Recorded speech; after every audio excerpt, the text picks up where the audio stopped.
Hi, it's Christina with the Sisyphean Journal. Today's April 18th, and I've already covered today's anniversary, which is a self-induced death from 1944 that was on a pro-choice source. I think it was a website and a video. But I actually did manage to verify it, which is kind of unusual for some of these deaths. So I already covered that. You can follow the link to that story below. But we've been talking a lot lately about defunding Planned Parenthood. And I thought maybe it's time to ring that bell and say, Planned Parenthood, bring out your dead. And we're going to look at the ones that I happen to know about. And I would hazard a guess that this is far from all the women that have died after abortions at Planned Parenthood, because it's not like a woman dies and they go, oh, let's pack up her information and mail it to Christina. No, they don't do that. I just happen to stumble across them as somebody else finds them. So we are going to look at the 12 that I know about. And we're going to go in reverse chronological order, starting with one who died this year, just in 2025. An 18-year-old girl called Lexi, who went to the Fort Collins, Colorado Planned Parenthood. Now, their website said they only did abortions up to 19 weeks and 6 days, but they went ahead with hers even though she was 22 weeks.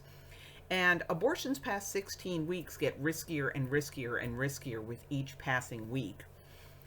Now, one of the complications that is known to happen from these abortions is amniotic fluid embolism, which is when the amniotic fluid gets into the woman's bloodstream, and this can trigger a clotting disorder, disseminated intravascular coagulopathy, which is when her clotting factors get all knocked out of whack, and the woman can very quickly bleed to death. And this is something that they should be alert to, should be ready to see it, quickly diagnose it, and treat it, because if you don't, bam, get right on top of it, she's going to end up dead. That's what happened with Lexi. Then, just in 2022, Alyana Dixon got abortion pills at a Nevada Planned Parenthood. Now, research has shown that misoprostol that causes the contractions, the woman's supposed to put it inside her cheek and let it dissolve. But even though another woman had died earlier from getting that same instruction at Planned Parenthood, and we'll get to her, and it was well known in medical literature that if you insert the misoprostol vaginally, it can cause rapid onset toxic shock syndrome and kill an otherwise healthy young woman. And that's what happened with Alyana.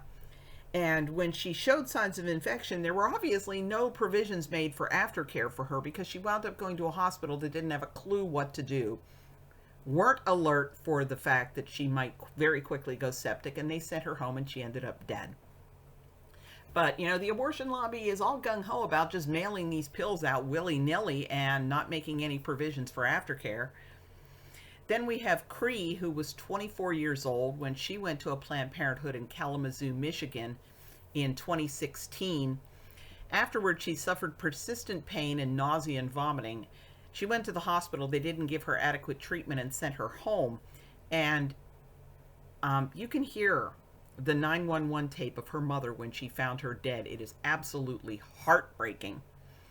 And the autopsy found a 1.5-inch full thickness tear in her uterus, but they somehow missed the fact that they'd done this and just sent her home to die. Now, Tanya was 24 and left a 1-year-old child motherless when she bled to death in 2012 after an abortion at a Chicago Planned Parenthood. The abortion was done at 11 a.m., but they didn't bother transferring her to a hospital until 4:30 p.m. Now, the Centers for Disease Control published an article clear back in 1983 explaining why there's absolutely no excuse for a woman to bleed to death from a purportedly safe legal abortion.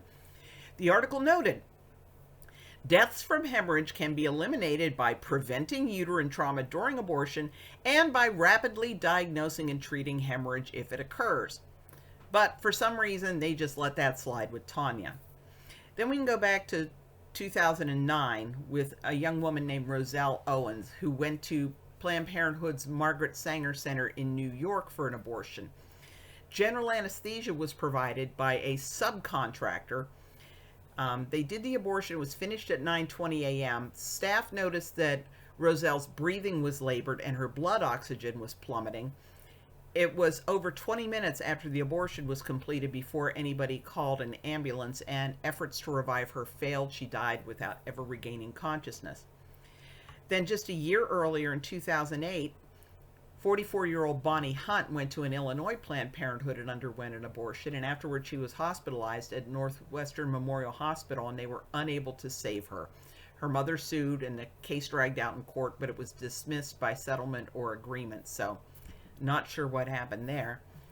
Then just a year earlier, Edrika Good went to Planned Parenthood for an abortion in 2007. A nurse examined her and saw obvious signs of a vaginal infection. Now, the first step in these abortions is to insert the laminaria tenses, little seaweed sticks that absorb moisture and expand and dilate the cervix. And the package instructions clearly state they are not to be used if there's any sign of vaginal infection, but the nurse put them in anyway. So it's no surprise that that infection was wicked right into her uterus, and it took hold so fast that Edrika couldn't even return the next day, because the next morning she was feverish, confused, and disoriented and didn't even know what day it was. Her family rushed her to the hospital, but nobody knew about the abortion, so nobody knew to remove the laminaria, and Edrika went septic and died. Then we look in 2003, Vivian went to Costa Mesa Planned Parenthood. 6 days later, she was dead from sepsis. Her family sued Planned Parenthood, the Population Council, which is an organization that had pushed to have abortion pills fast-tracked for approval, and the drug manufacturer, asserting that Vivian had not been adequately warned of the risks of undergoing a chemical abortion. That same year, earlier in that year, Holly Patterson was 18 when she got her abortion drugs at a Planned Parenthood in Hayward, California. And again, you're supposed to put the misoprostol between the cheek and gums there and let it dissolve, but they instructed her to insert it vaginally. She went into rapid onset toxic shock syndrome. The doctors had no idea to expect this, and she went septic and died. And then just a year earlier, Irene Stevenson went to a Chicago Planned Parenthood for abortion in 2002. According to Social Security death record, she was a black woman, which placed her statistically at a much higher risk of abortion death. She developed an infection that killed her, and her husband sued Planned Parenthood and 2 doctors and Michael Reese Hospital, which would indicate that at some point Irene was taken to Michael Reese Hospital prior to her death, and Planned Parenthood settled the case out of court. That same year, Diana Lopez, 25 years old, 19 weeks pregnant, went to Planned Parenthood for an abortion.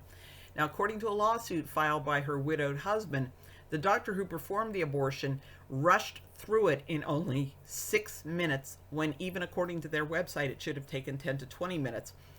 He managed to tear Diana's cervix, causing severe bleeding. Now, to their credit, they at least called an ambulance and rushed her to the hospital.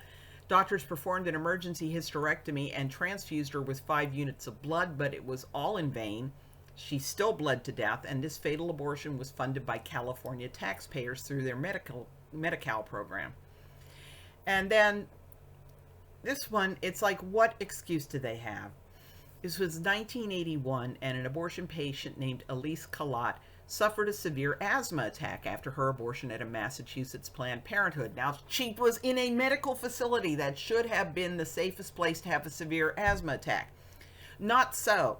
They did call the ambulance, but when medics arrived to take over the care, they found that no one even knew how to properly perform layman's quality CPR. You know, the on the chest, make sure you're inflating the lungs. No. These were medical professionals, doctors, nurses. They had not intubated her. They had no EKG hooked up. They had not defibrillated her. They had not administered any cardiac medications. Instead, one person was using a bag valve mask, and it was just making her cheeks puff out because they didn't have her airway open. So inflating her cheeks is not going to get any kind of oxygen to her brain. The person performing the compressions wasn't pressing on her sternum. They're pressing on her abdomen. Your heart's up here. It seems like a nurse should know your heart's here or not down here. And the doctor was not checking her her jugular carotid artery, to make sure there was a pulse. He was just feeling her femoral pulse. Well, the nurse or whoever that was is pushing on her aorta, so he's feeling that pump, pump, pump, pump. So is it any mystery that she died? I mean, they should have read a copy of CPR for Dummies or something. So far, far too many have died from screw-ups and bad judgment at Planned Parenthood. They don't seem to be upholding the standards that everybody believes they're upholding, and I personally do not think they should be getting a plug nickel of our tax money.